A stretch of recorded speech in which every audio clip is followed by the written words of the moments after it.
सभी बहन भाइयों को जय हिंद, जय श्री राम। आज मेरा सवाल खड़ा खुला है। मैं पूछना चाहता हूं, सबसे पहले मुझे यह बता दीजिए कि आखिरकार दिल्ली के जिहादी रुकेंगे कब? दिल्ली के जिहादी रुकने का नाम नहीं ले रहे हैं। मुझे आए दिन एक से एक बड़ी खबर मिल रही है, एक से एक बड़ी खबर मिल रही है। आखिरकार ये दिल्ली के जिहादी रुकने का नाम कैसे नहीं ले रहे हैं? क्या इनको कहीं से छूट मिली हुई है, या फिर किसी सरकार का हाथ है इसके ऊपर, या फिर इनको कहीं ऊपर से आदेश मिले हुए हैं? ये सवाल मेरे बनते हैं दिल्ली सरकार से।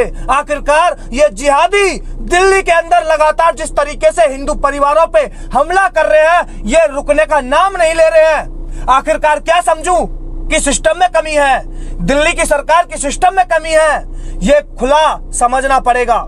मैं पूछना चाहता हूं, चाहे वो ध्रुव त्यागी हो, चाहे अंकित सक्सेना हो, चाहे रिंकू शर्मा हो, जिस तरीके से इनको मारा गया है इन जिहादियों द्वारा, आखिरकार मैं पूछना चाहता हूं कब तक हम अपने भाई बहनों को खोते रहेंगे?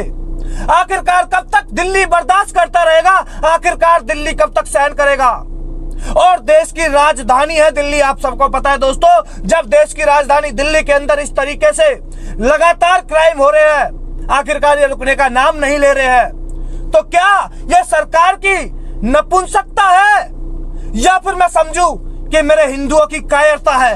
आखिरकार मुझे क्या समझना पड़ेगा, मुझे यह बता दीजिए। जिस तरीके से रिंकू शर्मा की हत्या कर दी गई थी 12 जनों द्वारा, वहां पे हम गए थे मंगोलपुरी, आप सबने देखा होगा। जिस तरीके से केजरीवाल के लिए हम खुला बोले थे, कोई शक नहीं है, कोई संदेह नहीं है। और आज जिस मैटर पे मैं बात करने के लिए आया हूं, अभी मैं उसके बारे में आपको बताता हूं दोस्तों, लेकिन उससे पहले मैं ये बताना चाहता हूं, आप सबको पता है कि दिल्ली के अंदर काले खामे एक हमारा जो हिंदू वाल्मीकि परिवार है उस पर किस तरीके से लगातार हमला किया गया था इन जिहादियों द्वारा, और उनके पड़ोसियों को भी नहीं छोड़ा गया। सबसे बड़ी बात यह है, जो मेरे हिंदू समझ नहीं पाते, जो मेरे हिंदू बहन भाई समझ नहीं पाते, जो समस्त हिंदू परिवार आज तक समझ नहीं पाते, सबसे बड़ा कारण यह है कि इनकी कुरान में जिस तरीके से लिखा गया है कि काफिरों को जीने का अधिकार नहीं है, ये उस रास्ते पर चलते हुए नजर आ रहे हैं। आखिरकार मेरे समस्त हिंदू परिवार कब अपने रास्ते पर चलेंगे, कब अपनी धर्म की रक्षा करना जानेंगे? आखिरकार पूछना चाहता हूं, और ये मेरी आवाज नहीं है, ये समस्त उन हिंदूवादियों की आवाज है जो चाहते हैं कि जिस तरीके से अत्याचार जो हो रहा है ये रुकना चाहिए, अन्यथा आने वाले 2-4 सालों में ये जिस तरीके से अत्याचार कर रहे हैं, सिस्टम बहुत बदल जाएगा, बहुत बदल जाएगा दोस्तों। ये समझना पड़ेगा आज। और आज की मैं घटना आपको बता देता हूं। आज की जो घटना है ये मैं बताता हूं दोस्तों। दिल्ली के आरके सेक्टर 6 में, दिल्ली के आरके सेक्टर 6 में एक हिंदू परिवार पे फिर से वही अत्याचार किया गया। मैं आपको बता देता हूं, अब्दुल के 4 साथियों ने घर में घुस के रॉड से लगातार हिंदुओं पे वार किया। आखिरकार मैं पूछना चाहता हूं, ये वार कब तक चलता रहेगा? कब तक मेरा हिंदू परिवार सहन करता रहेगा? मैं पूछना चाहता हूं, मेरा सवाल का जवाब देना मैं दिखाना चाहता हूं दोस्तों। मुझे शर्म आ रही है अपने हिंदुओं की आज कायरता देख के, मुझे शर्म आती है। ये देखिए, ये परिवार है, ये एक भाई है जिसपे हमला किया गया लगातार, ये वो परिवार है जिन पे हमला किया गया। देखिए, सरों पे पट्टी बंधी हुई है, हाथों में पट्टी हुई है, हाथ भी तोड़ रखे हैं, पैर भी तोड़ रखे हैं। आखिरकार मैं पूछना चाहता हूं, ये क्राइम दिल्ली के अंदर, ये देश की राजधानी दिल्ली है और दिल्ली के अंदर ये क्राइम कब रुकेंगे? इसका जवाब मुझे चाहिए, और खास तौर पे केजरीवाल से चाहिए। केजरीवाल बहुत हो लिया और बहुत कर लिया दिल्ली ने बर्दाश्त, और बहुत कर लिया समस्त हिंदुओं ने बर्दाश्त। अभी आपको पता है दोस्तों, होली गई है, कल होली गई है, होली पे लॉकडाउन कर दिया गया बहुत सारी जगहों पे। आखिरकार ये केजरीवाल चाहता क्या है? आखिरकार केजरीवाल की सोच कहां पे है?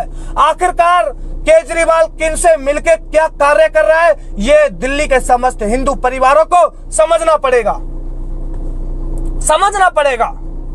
आग भरी हुई है दिल के अंदर, जिस तरीके से समस्त मेरे हिंदू भाई बहनों पे अत्याचार हो रहा है दिल्ली के अंदर, ये आग भरी हुई है दोस्तों।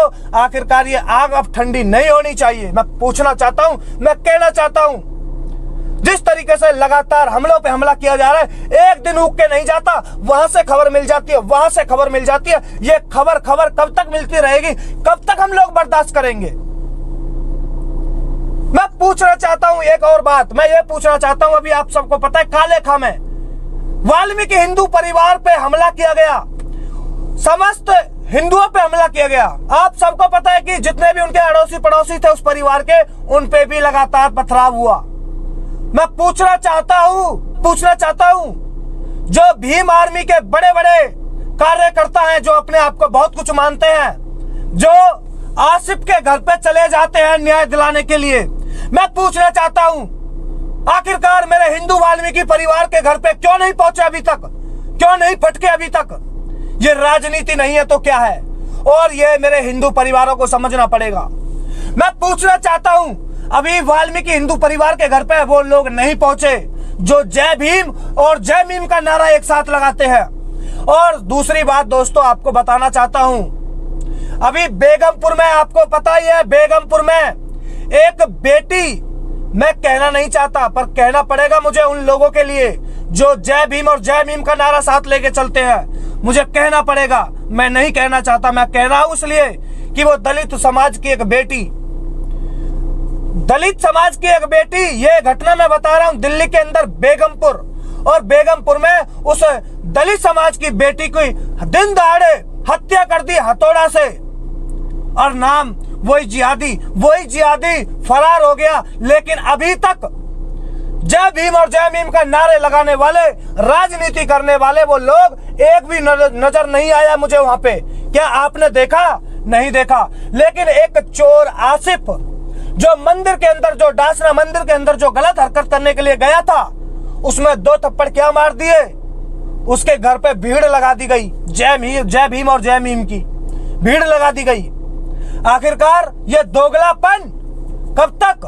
आखिरकार ये अपने समाजों के साथ नहीं खड़े हैं, जिनको ये भड़काते हैं, जिनको ये उकसाते हैं, आखिरकार ये उनके साथ नहीं खड़े। मैं कहना चाहता हूं अपने समस्त उन सभी भाई बहनों से, अपने समस्त उन दलित समाज के मेरे भाई बहनों से जो अपने आप को आज बांटने का काम कर रहे हैं कि हम हिंदू नहीं हैं, कि हम ये नहीं बोलेंगे, कि हम जय श्री राम नहीं बोलेंगे, हम ये नहीं बोलेंगे। मेरे भाई, मैं कहना चाहता हूं आपसे कि आपके साथ कोई नहीं खड़ा है, याद रखना। अगर कभी किसी पे अत्याचार हुआ, आपके साथ कोई नहीं खड़ा पाएगा। सिर्फ जो समस्त हिंदुओं के लिए जो कार्य करते हैं, सिर्फ वो ही खड़े पाएंगे और कोई नहीं खड़ा पाएगा। याद रखना मेरे भाइयों, आज तुम्हें जागरूक होने की जरूरत है, आज तुम्हें जागने की जरूरत है। जिस तरीके से दीपावली आती है, होली आती है, ये केजरीवाल फैसला लेने पे उतारू हो जाता है, ये फैसला देना चालू कर देता है।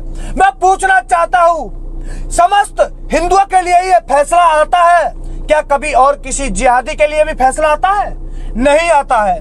क्या कभी किसी और जिहादियों के उन पे कोई ज्ञान आता है कि ये नहीं काटना, वो नहीं काटना? अरे मुझे गर्व है कि मेरा होली का त्योहार पे रंग लगाया जाता है, गुलाल लगाया जाता है, पानी डाला जाता है, खून नहीं बहाया जाता, नालियों में खून नहीं बहाया जाता। जो नाली खूनों से भरी पाती है वहां पे वो होता है, तुम सब जानते हैं मेरे दोस्तों। लेकिन मेरे त्योहार पे, मेरे हिंदू त्योहार पे मुझे गर्व है, मुझे मेरी होली त्योहार पे गर्व है कि मेरे होली त्योहार पे पानी डाल के वो त्योहार मनाया जाता है, रंग लगा के, गुलाल लगा के वो त्योहार मनाया जाता है। लेकिन किसी निर्दोष की जान लेके नहीं, किसी निर्दोष की जान लेकर वो खून नालियों में पाया जाता है, वो सब मेरे यहाँ नहीं होता। इसलिए मुझे गर्व है और मुझे प्राउड अपने उस पे धर्म पे, मुझे प्राउड है अपने त्योहारों पे।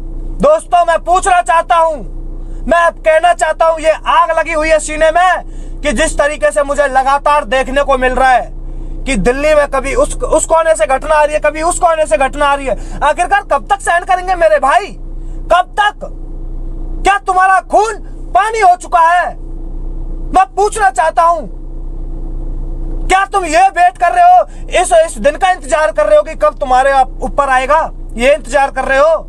मेरे दोस्त मेरे भाई, मेरे समस्त परिवार, मेरी समस्त माता बहनें, मैं पूछना चाहता हूं कब तक का इंतजार कर रहे हो, कब जागने का नाम लोगे? जिस तरीके से मेरी बहन बेटियों को लव जिहाद में फंसा के उनको अपने ही घर में दफना देते हैं ये जिहादी, आखिरकार ये कब तक सहन करेंगे? हमसे सहन नहीं होगा मेरे भाई। आज जागरूक होने का टाइम है, जागरूक हो जाओ और केजरीवाल पे सवाल उठाओ। आखिरकार केजरीवाल कब तक हिंदुओं पे अत्याचार करवाता रहेगा? कब तक निर्दोष हिंदू अपनी जान देता रहेगा? मैं इतना ही कहना चाहता हूं मेरे भाई, ये सीने में आग जो लगी हुई है ये ठंडी नहीं पड़नी चाहिए। अब बहुत हो गया है मेरे भाई, बहुत हो गया।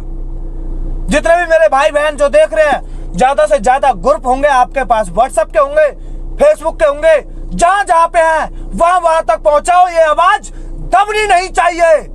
अगर आप बोल नहीं सकते तो लिख सकते हो, लिख नहीं सकते तो अंगूठा चला के शेयर कर सकते हो, वो नहीं कर सकते तो मेरे भाई साथ खड़ा होने का हिम्मत रखो, ताकि आने वाले हमारी भाई बहनों पे जो अत्याचार हो रहा है वो नहीं हो, वो बंद हो, तत्काल में बंद किया जाए।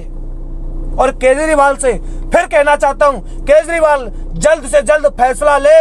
और अभी तक दोस्तों जिस परिवार की मैं बात कर रहा हूं, दिल्ली के आरके सेक्टर 6 में जिस तरीके से हमारे परिवार पे 4 जिहादियों ने लगातार हमला किया रॉड से, लोहे की रॉड से, उन लोगों को अभी तक गिरफ्तार नहीं किया गया, वो खुलेआम डोल रहे हैं। तो ये हमारे हिंदुओं की ताकत हमें कहीं ना कहीं कमजोरी नजर आ रही है। अब मैं कहना चाहता हूं हिंदू अपनी ताकत दिखाओ, जितना बर्दाश्त करना था वो कर लिया, अब नहीं होगा। इतना ही कहना चाहता हूं, पहुंचाइए सभी ग्रुपों में, करिए, पहुंचाइए सभी लोगों तक, बताइए कि अब जागरूक होने का टाइम है, अब सोने का टाइम नहीं है। सभी बहन भाइयों को जय हिंद, जय श्री राम, वंदे गौ मातरम।